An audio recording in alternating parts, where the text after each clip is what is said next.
Peace. You know what this is? I'm dropping it to you again. Today I'm going to talk about, is hip hop really dead? Now before I go into this is probably going to be a couple of parts. I may do a couple of parts of this lecture. But I want to explain some important people, important dates to you in hip hop. Now I'm really hoping that a bunch of young brothers would listen to this. When I say young, I mean young, 16, 17 and up.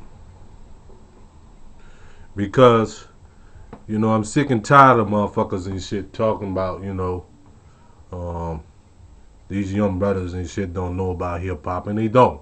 And I'm sick and tired of these young brothers and shit feeling like they don't have to know shit about hip hop.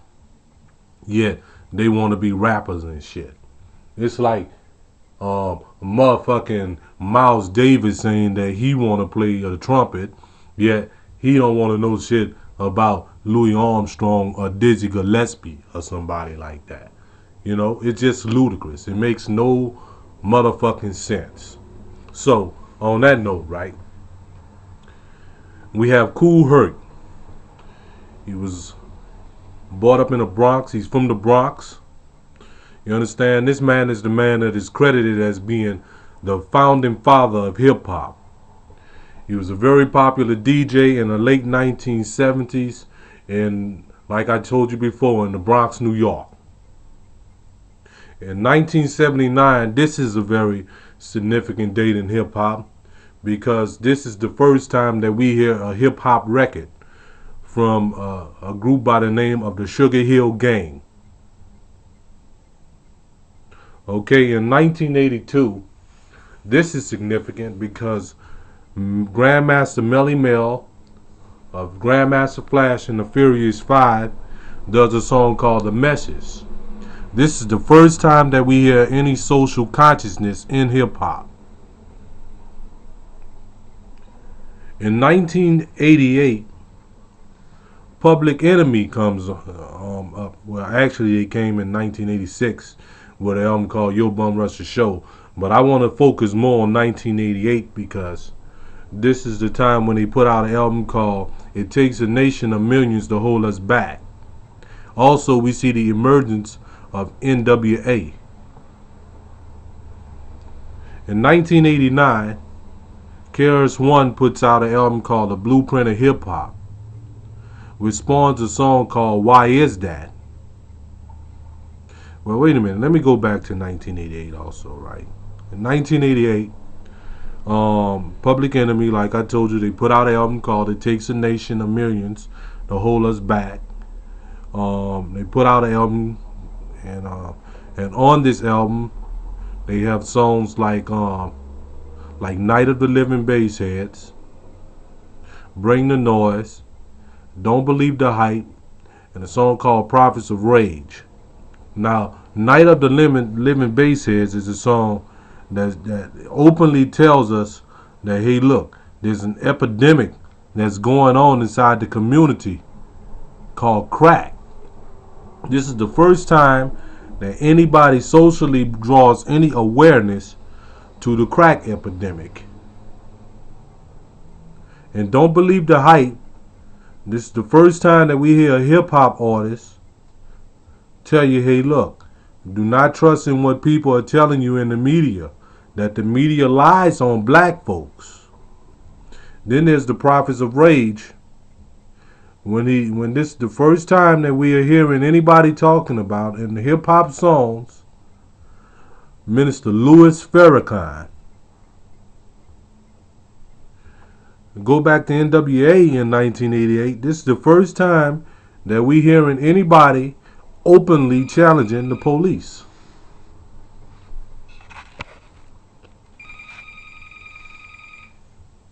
On Fuck the Police. I get that shit later. Just call me back, whoever this is. In 1989, KRS-One puts out an album called The Blueprint of Hip Hop. In The Blueprint of Hip Hop, he has a song on there called Why Is That? This is our first time in hip hop of hearing anyone deal with the Bible from a black and or Afrocentric point of view. Then we go on to 1990 here, okay? We come out of 88, 89 into 1990, where we have the Please Hammer, Don't Hurt Him comes up. Very successful album for Hammer. And also we have Vanilla Ice here, To the Extreme. White folks are rapping and stuff now. You know what I'm saying? Well, they was rapping before that because the Beastie Boys that came out. However, these two moments are significant in hip hop because now hip hop has become more of about dance and is no longer socially conscious. It's like they zapped all the social consciousness of hip hop that came along, you know what I'm saying, starting, you know, as far back as 86, and it only lasted 3 motherfucking years. Think about that shit. Conscious rap only survived for about 3 strong years in hip hop. Now everybody dancing and shit in 1990. In 1992, here comes The Chronic.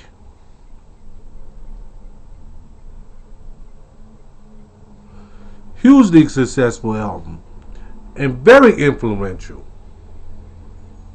They had every motherfucking body wanting to do an album like The Chronic. Everybody wanted to sample Parliament and shit now. So, we're going to move on from 1992. Then we move on to 1996. Tupac is murdered. 1997, March 9th of 1997. The Notorious B.I.G. is murdered. Now we're going to stop right there for a moment. Now hip hop has been fucked up ever since then. Do your own motherfucking research on it yourself. When Pac and Biggie died, every motherfucking body was trying to fill that vacuum.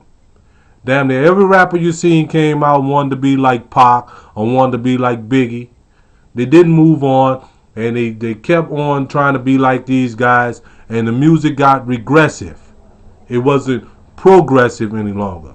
Now they had motherfuckers that came out, you know, since then, Nas and maybe Jay-Z and a couple of other cats and shit that came up, and they kind of seemed like they raised the bar, and even Big Punisher at the time.